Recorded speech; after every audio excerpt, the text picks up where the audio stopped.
Welcome to Cajun Case Files. I'm your host, Britt Lavasso. Last week, you heard a man explain how he saw a boy that matched Quawan's description crawling through culverts. And you saw never-before-seen surveillance video showing who investigators believe is Quawan running through a path in a sugarcane field. Plus, you heard audio recordings that cast even more suspicion on the Irvin family. This week, we tell you investigators' final theories as to how Quawan ended up naked and dead in that ditch. KLFY uncovers and digs deeper into the untold stories of missing persons, strange disappearances, cold cases, and mysteries from the heart of Acadiana. This is Cajun Case Files, a KLFY Plus exclusive. Based off the attorney's last statement, they and Quawan's family still believe the Irvins had something to do with Quawan's death by drowning. They are asking questions. They are doing their own investigation. They are relentless in their pursuit of the truth about what really happened to Quawan. The sheriff's office and the coroner's office, meanwhile, are doing their own investigation and working out their own theories. And finally, in February of 2021, another piece of the puzzle unfolds. The report of the forensic pathologist comes out, and it is wild. The forensic pathologist, Dr. Christopher Tate, puts Quawan's cause of death as drowning. Again, the manner is undetermined. He goes over the results of the toxicology report, noting that THC and a small amount of alcohol were found in Quawan's system. Dr. Tate says the injuries on Quawan's face were consistent with animal and insect activity. Now, let's skip to the circumstances, findings, and opinion part of this report. This is where things get crazy. First, I'm going to read straight from the circumstances section of this report of the forensic pathologist. It says, the decedent was a 15-year-old black adolescent male who was reportedly discovered in a ditch with his body submerged in water. He was noted to have likely post-mortem animal activity around his mouth. Reportedly, he was discovered on the 3rd of November and was last known alive around the 30th of October. He was unclothed when found. Reportedly, he had been at a residence where drugs were consumed, including possible marijuana, or THC, and psilocybin mushrooms. Reportedly, after smoking a substance, the decedent passed out, and when he awoke, became combative. Reportedly, he said he was going to, quote, kill himself. Reportedly, another witness saw him crawling in culverts behind a school. According to the autopsy witnesses, he was seen on surveillance video alone near where he was eventually discovered. So the forensic pathologist has laid out all this information he was given from investigators. We know about the man who says he saw Quawan crawling in a culvert. We've seen this surveillance video that shows a person running through the woods near where Quawan was eventually discovered. We've heard the accusations that Quawan consumed marijuana and psychedelic mushrooms. But the new information we get is that someone or someone's, who I can only assume is the Irvin family, told investigators that Quawan smoked something with them, passed out, woke up, and became combative. The Irvins, one can only assume, tell investigators Quawan then threatened to kill himself. That is one crazy story. Keep in mind, Janet Irvin nor any other Irvin ever called police or even Quawan's family to let them know they had Quawan with them or that he left their house. You're telling me this 15-year-old tells you he wants to kill himself, leaves, and then you guys do nothing. You don't even go to check up on him for 4 days. And I'm not done yet. Let's move on to the opinion section of this report by the forensic pathologist. The pathologist writes, it is unknown why or how the decedent drowned. There are no ante-mortem, which means before death injuries to suggest a struggle, although it cannot be entirely ruled out. In addition, alleged video evidence suggests he was likely alone, making a struggle leading to a homicidal drowning unlikely. The report goes on. Toxicology shows relatively low levels of THC and alcohol, although significant detoxifying metabolism may have occurred in the time between consumption of the substances and death. Extensive toxicology testing showed no synthetic substances, although occasionally these substances are so new that the labs miss them. Now, I'm going to read you this forensic pathologist's professional opinion of what he thinks may have happened to Quawan. He writes, The reported circumstances of becoming combative, crawling in culverts, and saying he was going to kill himself suggest that he may have had an episode of psychosis. The apparent undressing also suggests irregular, possibly psychotic behavior. These alleged episodes occurred after waking up from being passed out following the smoking of a substance, possibly THC.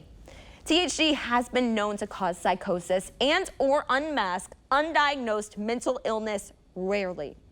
It is possible that the decedent was hallucinating due to psychosis, which led to disorientation, which led to an accidental drowning.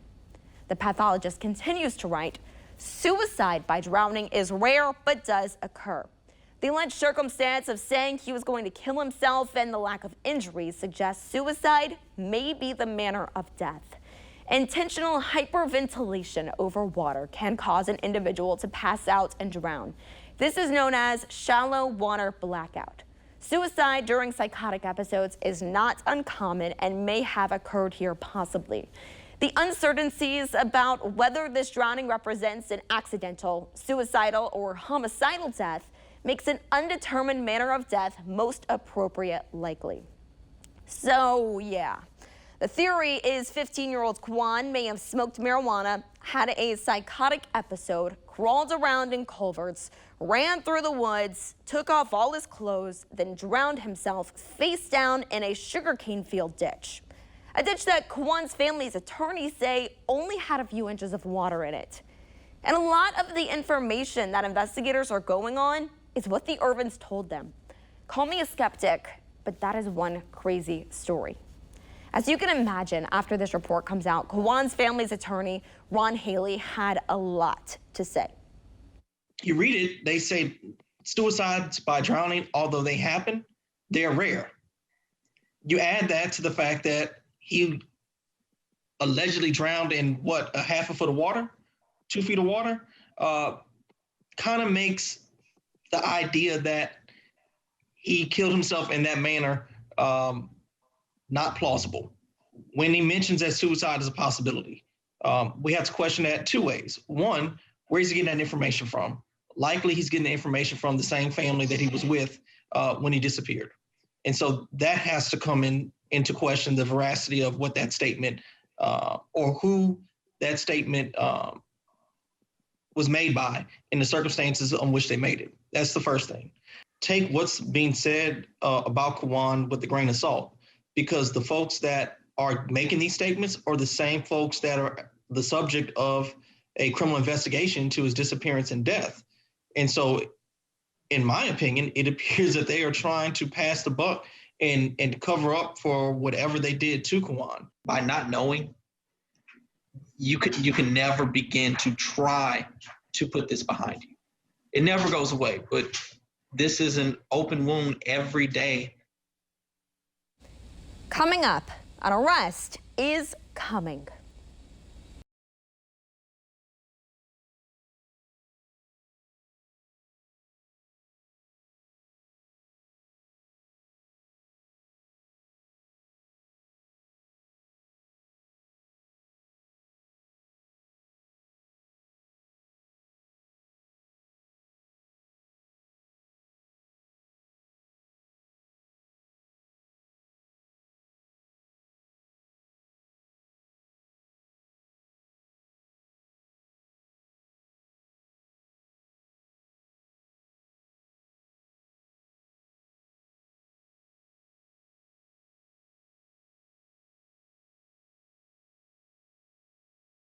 Just a few days after this forensic pathology report is released, Janet Irvin is arrested. Here's Iberia Parish Sheriff Tommy Romero. I'm confident that my office has put together an extremely strong case against Mrs. Irvin. Immediately upon the arrest, I personally spoke with the parents of Quawan Charles. I hope this arrest begins to help their family heal. And by no means is this case closed. The sheriff also releases a statement. I'll read it for you now. On November 5th, 2020, Iberia Parish Sheriff's Office issued a press release regarding the death of the juvenile Quawan Charles. Quawan Charles was reported missing on October 30th, 2020. to the Baldwin Police Department in Baldwin, Louisiana at 8:04 p.m. Baldwin is located in St. Mary Parish. Iberia Parish Sheriff's Office was not notified of a missing juvenile in Iberia Parish until November 3rd at approximately 2:15 p.m. when IPSO was contacted by Quawan Charles' mother, Roxanne Nelson. At that time, IPSO deputies requested the wireless provider ping Quawan's cell phone. On November 3rd, 2020 at 6:43 p.m., the body of Quawan Charles was located in a drainage ditch along the headland in a sugarcane field adjacent to Ed Broussard Road near the village of Lorville in Iberia Parish. The final autopsy and toxicology report were published, and those findings have been released to the family by the Iberia Parish Coroner's Office. IPSO Bureau of Investigations conducted extensive interviews with numerous individuals, collected forensic evidence, and along with that, they completed autopsy report. It was determined that the following charges be filed against Janet Irvin, a female, 37 years old. A warrant was issued by the 16th Judicial District Court for Janet Irvin. Ms. Irvin was arrested today, February 9th, 2021 at approximately 11 a.m. on the following charges: failure to report a missing child, a felony, and contributing to the delinquency of a minor. Ms. Irvin was arrested in Lafayette Parish with assistance of Lafayette Parish Sheriff's Office and booked into the Lafayette Parish Correctional Facility. Janet Irvin was then released to the Iberia Parish Sheriff's Office detectives and booked into the Iberia Parish Jail. Bond has not been set at this time. So Janet was arrested for two things: not reporting Quawan missing when he allegedly left their home and contributing to the delinquency of a minor because the Irvins provided drugs. Now this is feeling like a small win for Quawan's family, a first step, if you will. Finally, there was some accountability for the Irvin family, who picked Quawan up the day he went missing without telling his parents, and the family who was supposed to be responsible for him when he died. But things quickly change. Janet is arrested on February 9th, 2021. The next day, her bond is set at $400,000. $300,000 on the failure to report a missing child charge, and an additional $100,000 on the contributing to the delinquency of a minor charge. 2 months later, though, on April 13th, a judge reduces her bond to just $90,000. The judge said Janet could not bond out until she has a monitoring bracelet put on. Once she bonds out with the monitor, the judge says she will live at her boyfriend's house in the city of Youngsville. She cannot leave the home unless it's for court, work, or medical purposes. And 2 days later, Janet does just that.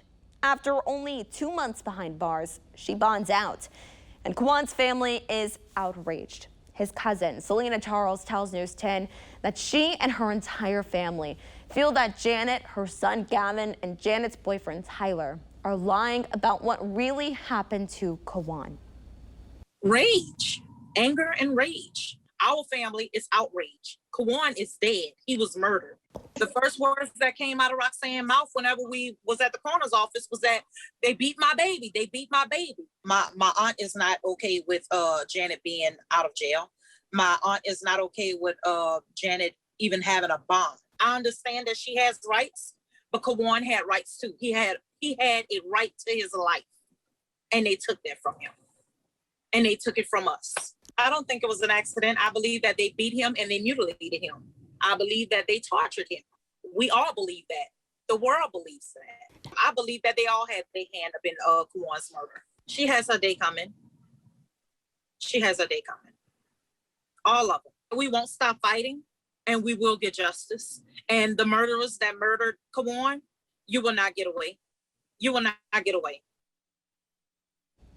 After Janet's arrest, I spoke again to one of the attorneys for Quawan's family. Here's Chase Tressell. The family is very cognizant of the fact that each defendant in this state and in this country has a right to confront their accuser. They're innocent until proven guilty. However, $400,000 to $90,000 is quite a bit, right? As we go, there's going to be little speed bumps. There's going to be things that happen. The family is, I would say they were surprised, but they're not disappointed. They're not dissuaded. They're not thrown off the track. Okay, they are staying focused. And, they're happy to see that there's a light at the end of this tunnel. They're still happy there's been an arrest. They're still hopeful that the prosecutors will utilize their skills, utilize everything at their disposal to ultimately bring this person to justice and get some finality for Quawan and his loved ones. They want justice, they want answers, they want finality, they want peace, they want the ability to ultimately move on and honor Quawan's name in some type of meaningful, positive way. That can't happen if the individual who's been charged is not ultimately brought to justice. They've come to the realization that they're not going to be able to bring Quawan back. Okay, that was, I think, the initial shock was, wrapping their mind around the fact that their 15-year-old son is gone in a really abhorrent way. So now what they're focusing on is what can they do to honor his life? What can they do to prevent this from happening to the next 15-year-old child? Coming up, we tell you what happens in the coming months after Janet Irvin is arrested and Quawan's family's fight for justice.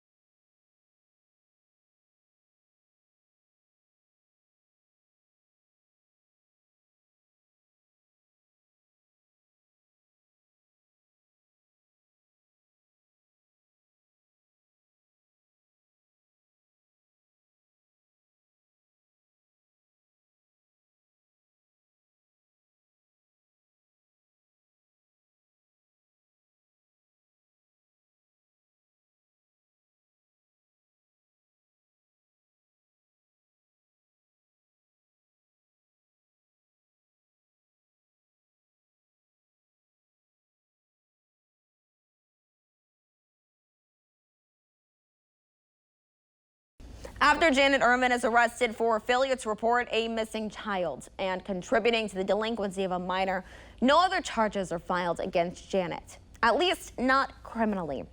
Later in that year, on November 1st, 2021, Quawan's mom, Roxanne, files a civil lawsuit. And this lawsuit has a long list of defendants. That includes Baldwin Police Chief Harry Smith, Baldwin Assistant Police Chief Samuel Wise III, the entire Baldwin Police Department, St. Mary Parish Sheriff Blaise Smith, the entire St. Mary Parish Sheriff's Office, and of course, Janet Irvin, Gavin Irvin, and Janet's boyfriend, Tyler LaGrosse. The lawsuit says Baldwin Police and the St. Mary Parish Sheriff's Office basically didn't do their jobs and pretty much called them incompetent. The lawsuit also says Janet, Gavin, and Tyler contributed to and or caused the wrongful death of Quawan. This is directly from the lawsuit. Based upon further information and belief, Janet Irvin and Gavin Irvin have admitted that Gavin Irvin, 17 years old at the time, after ingesting drugs and alcohol, got into a physical fight with the much younger and much smaller Quawan Charles.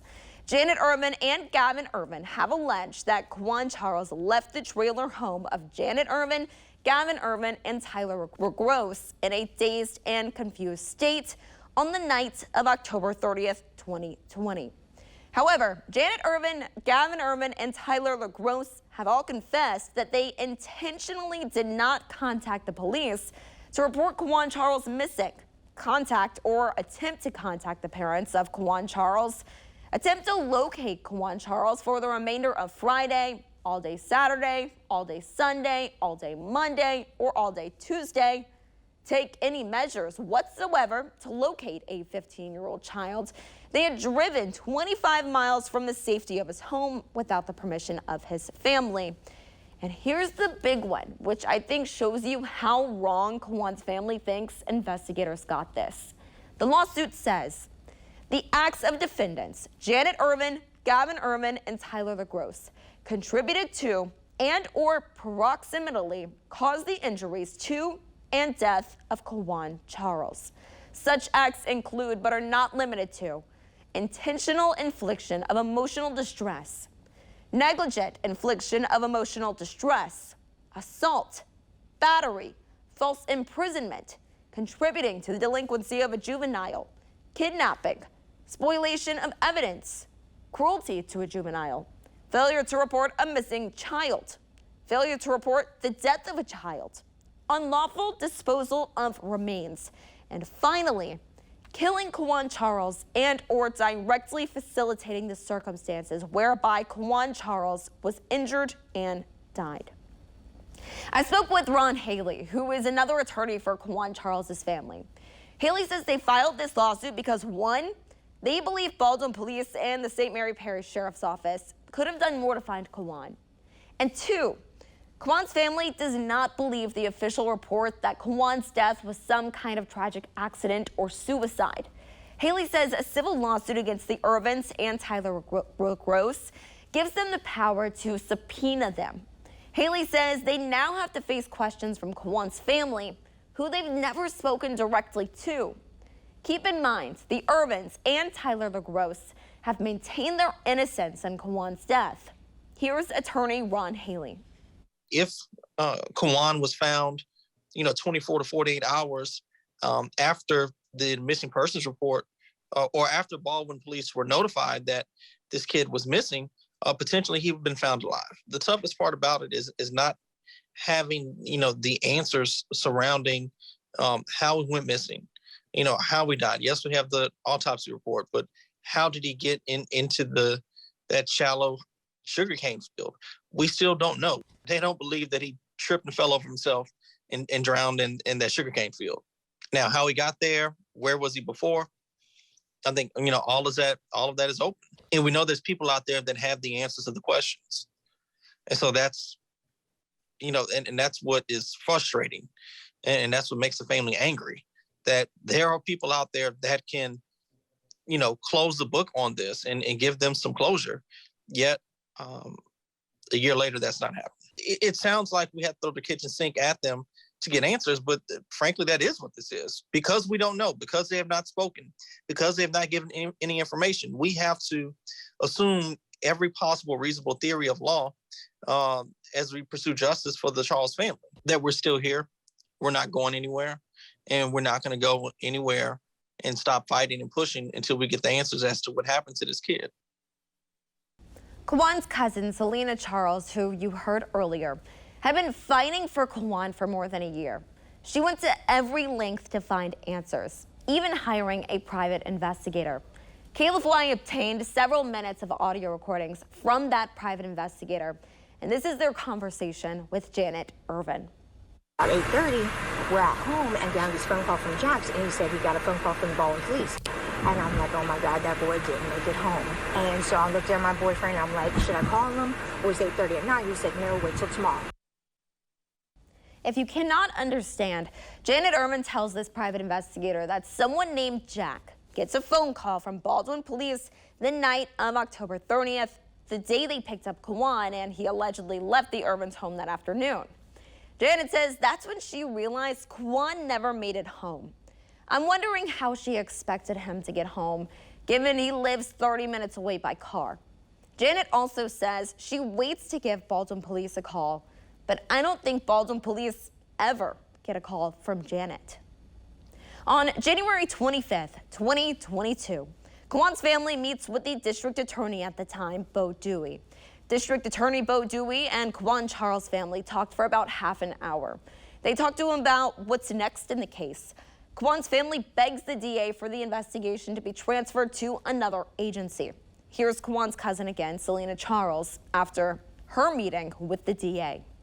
They murdered Quawan, and it's nothing that can make me think any different. Now all we can do is kind of really pretty much depend on Bo Dewey and see if he's gonna make the right choices and pretty much not fail us. Anybody in their right mind, if they listen to the recordings, they know that it brings question that these people have something to hide. News 10 did speak with District Attorney Bo Dewey after that meeting. Dewey told us he would meet with the Iberia Parish Sheriff about requesting state police to take up the investigation. It's been more than 4 years now since Quawan Charles died. I reached out to Iberia Parish Sheriff Tommy Romero and told his office we were doing this series on Quawan. I asked if the sheriff would come and talk about the case. He declined and instead issued this statement. The Iberia Parish Sheriff's Office is committed to justice and the safety of our community. Regarding the Quawan Charles case, this matter has been fully investigated, prosecuted, and adjudicated. Now, I also asked IPSO if the case was ever transferred to state police or another agency. The spokesperson told me they don't know who has the case. They said I'd have to ask the district attorney's office. I reached out to DA Bo Dewey a few times in March as I was getting the materials together for this case, and I didn't hear back. But Bo Dewey actually passed away a few weeks after I started reaching out to him. He told me in years past about his battle with cancer, but I had no idea his life was coming to an end so soon. So clearly he was dealing with a lot while I was trying to get in touch with him to ask him about this case. I also went to the Iberia Parish Courthouse to check up on where Janet Irvin's charges are. Right now, she is scheduled to go to trial on June 9th, 2025. I will be attending that, and hopefully we'll be able to bring you guys an update in a few months, because right now, Janet Irvin has never been convicted of anything in relation to Quawan's death. Coming up, we take you to the scene of where Quawan was found.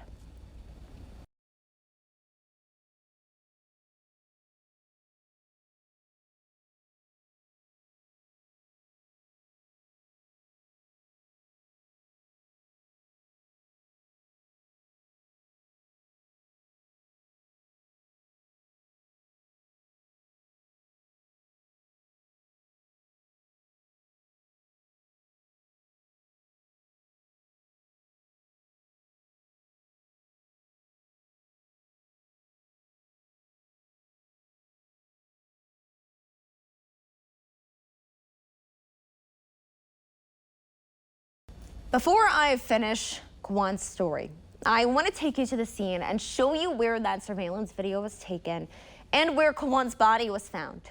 Take a look.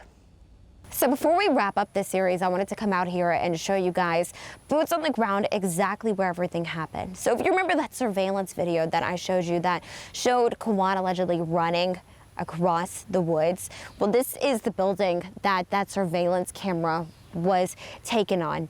And if you remember, if Conrad, my videographer, can turn around this way, we see Quawan, or someone that looks like Quawan, running through these trees right here. Now that video, this is an old school, now it's an event center, and that is how investigators got their hands on that video. But again, you recognize this is where Quawan was running alongside that tree line, but he was on the other side. So we're gonna go ahead and take you to that other side now. And Quawan was seen running through these woods after he was seen crawling through those culverts. And another piece of information, the Irvin's family home, that mobile home, is located a couple of blocks that way, just to give you an idea. And also Quawan came from this way, so it seems like he may have gone around into this neighborhood back here, and that's how he ended up right here, is what investigators are thinking. So the theory is that Quawan is running through these woods, or at least on the other side of these woods. And on the other side of this is a sugarcane field, which I'm gonna show you in just a second, so you can get an idea of everything. And then I'm gonna show you the ditch that investigators found Quawan Charles's body in. So as we're coming around this corner, you can see this massive sugarcane field. So on this side of the tree line here, you see there's this four-wheeler path, and that is what that witness says he saw Quawan, what he thinks Quawan ran into. So that figure that you see on the surveillance video, if it is Quawan, investigators do think it's Quawan. They think he ran all the way down here along this path here in the sugarcane field. And then the theory that investigators are working with is that Quawan kept running all the way down here, and right here at this turn, that's where the ditch is. So that's what we're gonna head to next, and that is what I wanna show you. Because remember, attorneys for Quawan Charles' family say that ditch was really, really shallow. So I'm gonna get in it to show you exactly how shallow or deep it was. And another thing to keep in mind, how much water is gonna be in the ditch, it depends on how much rain you've gotten in the last couple of weeks. You can tell here the sugarcane field is really, really dry, so it looks like it hasn't rained here in a while. That's the circumstances the attorneys for Quawan Charles' family say. This is what it was like when Quawan was found. They say there was only a few inches of water in that ditch. Again, we're gonna go check it out right over here. Again, the theory that investigators are working with and kind of concluded with is that Quawan smoked some kind of substance, possibly THC, because that's the only substance that came up on his toxicology and autopsy report. Started crawling through culverts, had some kind of psychotic break, told the Irvins he was gonna kill himself. At some point on his run over here, he takes all of his clothes off, and like that report from the forensic pathologist said, I think he may have purposefully drowned himself in this ditch coming up here. So I was actually here about 4 years ago. It's been about 4.5 years since Quawan died. None of these trees were here. This is the ditch right here. And investigators' theory, if you remember, is that Quawan may have committed suicide. He may have purposefully drowned himself. And as you're looking at this ditch, what's one thing you notice? There's no water in it. So that backs up the claims that attorneys say there was only a few inches of water, if that, when Quawan's body was found face down in this ditch. So they and Quawan's family are having a really hard time, even to this day, accepting that he drowned right here in this ditch. And looking at it, no water again here today, it raises a lot of questions. But before we round up this series, I feel like this was something really important to show you guys. But last look, I just wanted to give you guys an idea. This is where he was found, and this is where investigators believe he actually drowned. This is where investigators believe Quawan took his last breath. They don't think that he was drowned in another location and then dumped here. They believe Quawan entered this ditch unclothed while he was naked, willingly, and submerged himself face down in maybe a couple of inches of water right here and purposefully killed himself. So as me and Conrad are walking back to the car, we did find this space of the same stretch of ditch that Quawan was found in, and this area does have a little bit of water. So I wanted to get in there and show you guys, you know, how deep this can actually get.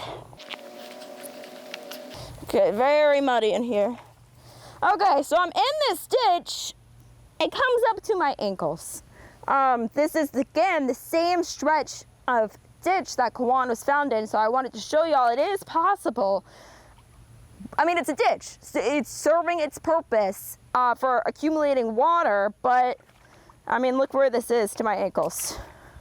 To my ankles. So when you think of a 15-year-old drowning in a ditch like this with this much water, again, like I said, it's not impossible, but it's pretty unbelievable. So, did investigators get it right? It's not my job to tell you what I believe. It's my job to give you all the facts of this case, and that's what I've tried to do. This is Quawan's story. Thanks for watching.